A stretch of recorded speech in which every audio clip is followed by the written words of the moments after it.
श्रीमन्नारायण नारायण हरि हरि, भजमन नारायण नारायण हरि हरि।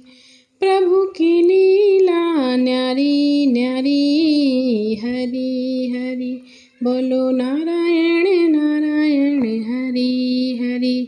जय श्री हरि, जय लक्ष्मीपति नारायण की जय। ओम नमः शिवाय। नमस्कार दोस्तों, राधे राधे। स्वागत है आपका मेरे इस चैनल माँ धनगंगा में। आज हम बृहस्पतिवार व्रत की कथा सुनेंगे। कथा के अनुसार भारतवर्ष में एक प्रतापी राजा राज्य करता था। वह नित्य गरीबों और ब्राह्मणों की सहायता करता था। यह बात उसकी रानी को अच्छी नहीं लगती थी। वह न गरीबों को दान देती, न ही भगवान का पूजन किया करती थी और राजा को भी दान देने से मना किया करती थी।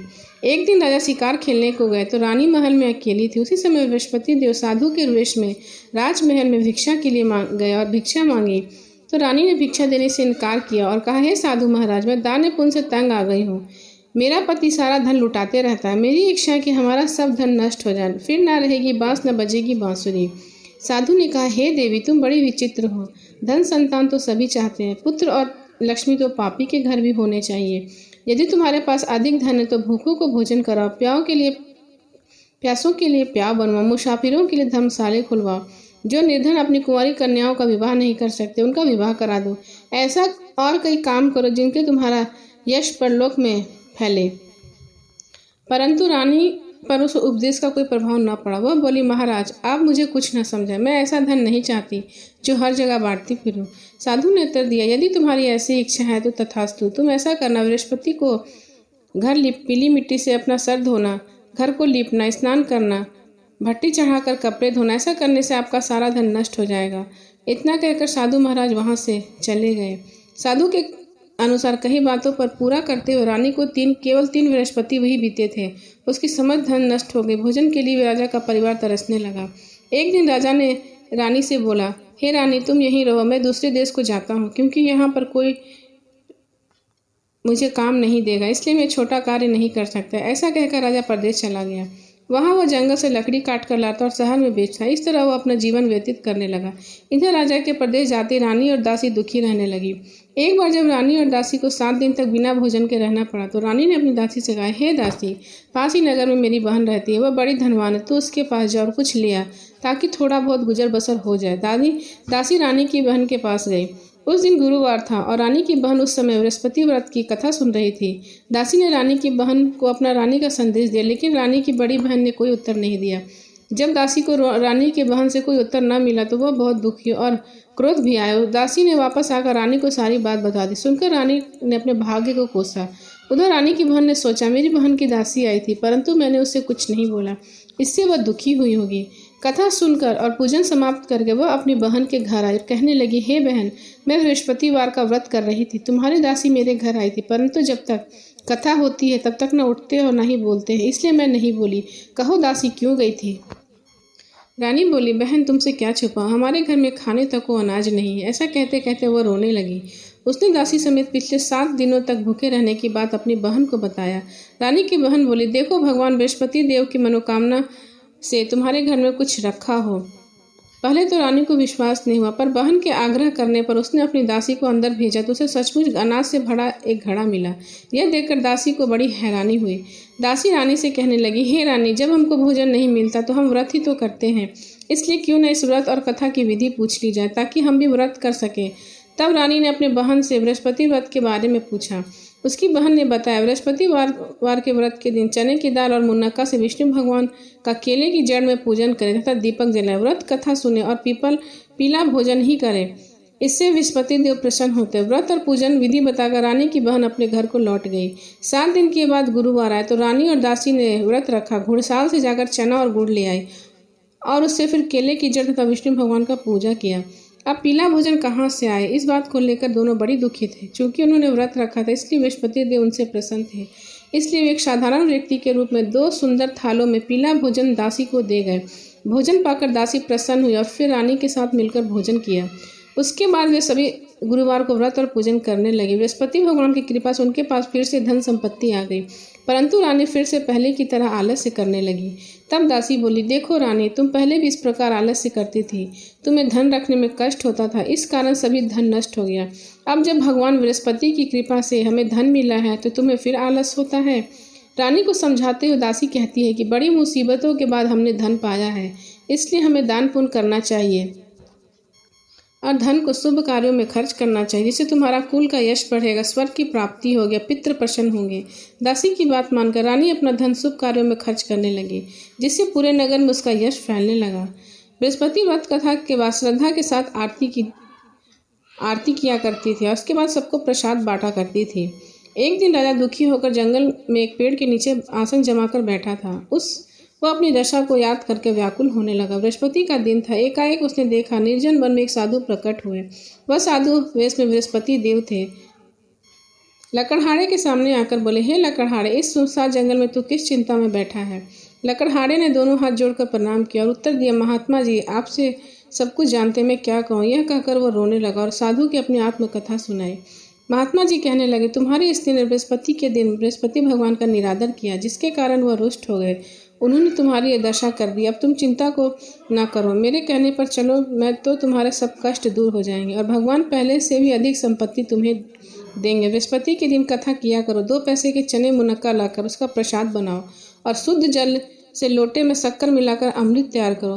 कथा के पश्चात अपने सारे परिवार और सुनने वालों को अमृत व प्रसाद बांटकर खुद भी ग्रहण करो। ऐसा करने से भगवान तुम्हारी सभी मनोकामनाएं पूरी करेंगे।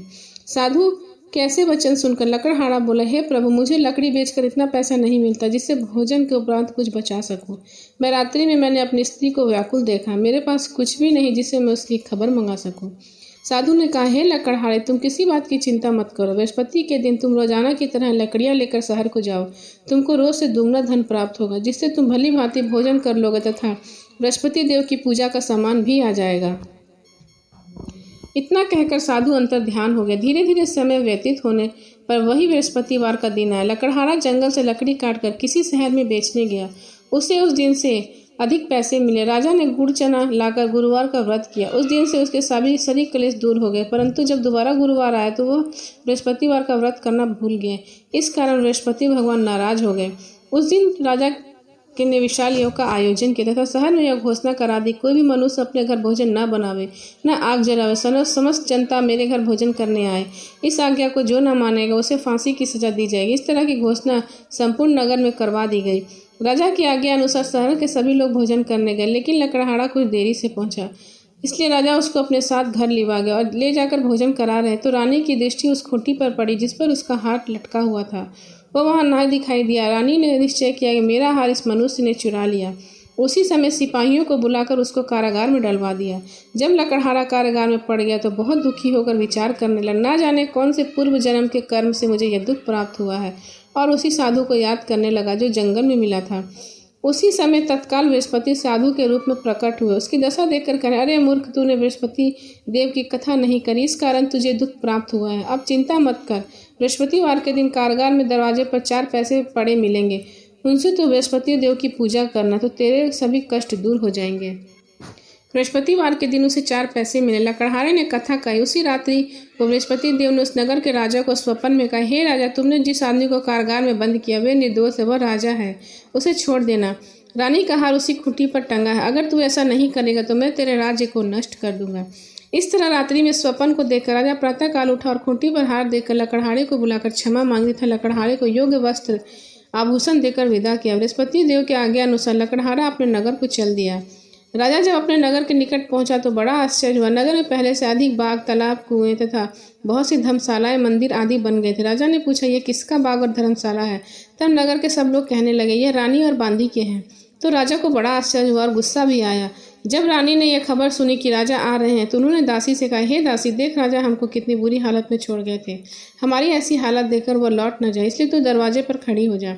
आज्ञा अनुसार दासी दरवाजे पर खड़ी हो गई। राजा आए तो उन्हें अपने साथ लिवा लाए। तब राजा ने क्रोध करके अपनी रानी से पूछा, यह धन तुम्हें कैसे प्राप्त हुआ? तब उन्होंने कहा कि यह सब हमें धन बृहस्पति देव के इस व्रत के प्रभाव से प्राप्त हुआ है। राजा ने निश्चय किया कि 7 रोज बाद तो तब सभी बृहस्पति देव का पूजन करते, परंतु मैं प्रतिदिन दिन में 3 बार कहानी तथा रोज व्रत किया करूँगा। अब हर समय राजा के दुपट्टे में चने की दाल बंधी रहती तथा दिन में 3 बार वो कहानी कहता। एक रोज राजा ने विचार किया, चलो अपनी बहन के यहाँ हो आवे। इस तरह निश्चय कर राजा घोड़े पर सवार हो अपनी बहन के यहाँ चलने लगा। मार्ग में उसने देखा कुछ आदमी एक मुर्दे को लिए जा रहे हैं। उन्हें रोककर राजा कहने लगा, अरे भाइयों, मेरी बृहस्पति देव की कथा सुन लो। वो बोले, लो, हमारा तो आदमी मर गया, इसको अपनी कथा की पड़ी है। परंतु कुछ आदमी बोले, अच्छा कहो, हम तुम्हारी कथा सुनेंगे। राजा ने दाल निकाली और जब कथा आदि हुई तो मुर्दा हिलने लगा, और जब कथा पूरी हुई तो वह राम राम कर कर मनुष्य खड़ा हो गया। अगर आगे मार्ग में उसे एक किसान खेत में हल चलाता मिला। राजा ने उसे देखा और उससे बोला, अरे भाई, तुम मेरी बृहस्पतिवार की कथा सुन लो। किसान बोला, जब तक मैं तेरी कथा सुनूंगा तब तक 4 हरिया जोत लूंगा। जा अपनी कथा किसी और को सुनाना। इस तरह राजा आगे चलने लगा। राजा के हटते बैल पछाड़ खाकर गिर गया तथा किसान के पेट में दर्द होने लगा। उसी समय उसकी माँ रोटी लेकर आई। जब उसने अपने पुत्र का यह हाल देखा और बेटे ने सभी हाल कहा तो बुढ़िया दौड़ी दौड़ी घुड़सवार के पास गई और बोली, तू मेरी कथा तेरी सुनूंगी तथा मेरे खेत पे चलकर कहना। राजा ने बुढ़िया के खेत पर जाकर कथा कही, जिससे सुनते ही वह बैल खड़ा हो गया तथा किसान के पेट का दर्द बंद हो गया। राजा अपनी बहन के घर पहुंचा। बहन ने अपने भाई की खूब मेहमानी की। दूसरे रोज प्रातः काल राजा जगा तो वह देखने लगा कि सब लोग भोजन कर रहे हैं। राजा ने अपनी बहन से कहा, ऐसा कोई मनुष्य नहीं जिसने भोजन न किया हो, मेरे बृहस्पतिवार की कथा सुन ले। बहन बोली, भैया, यह देश ऐसे, पहले यहाँ लोग भोजन करते, बाद में अन्य काम करते, अगर पड़ोस में कोई हो तो देखा हो। वह ऐसा कहकर देखने चली गई, परंतु उसे कोई न मिला जिसने भोजन न किया हो। अंत वह कुम्हार के घर गई जिसका लड़का बीमार था। उसे मालूम हुआ कि उनके यहाँ 3 रोज से किसी ने भोजन नहीं किया है। रानी ने अपने भाई की कथा सुनने के लिए कुम्हार से कहा तो वह तैयार हो गया। राजा ने जाकर बृहस्पतिवार की कथा कही, जिसको सुनकर उसका लड़का ठीक हो गया। अब तो राजा की प्रशंसा होने लगी। एक रोज राजा ने अपनी बहन से कहा, हे बहन, अब मैं अपने घर को जाऊंगा, तुम भी तैयार हो जाओ। राजा की बहन ने अपनी सास से कहा। सास ने कहा, हाँ चली जा, परंतु अपने बच्चों को मत ले जाना, क्योंकि तेरे भैया को कोई संतान नहीं है। तब राजा की बहन ने राजा से कहा, हे भैया, मैं तो चलूंगी, बल्कि कोई बालक नहीं जाएगा। तब राजा ने कहा, जब कोई बालक ही नहीं जाएगा तो तू जाके क्या करेगी।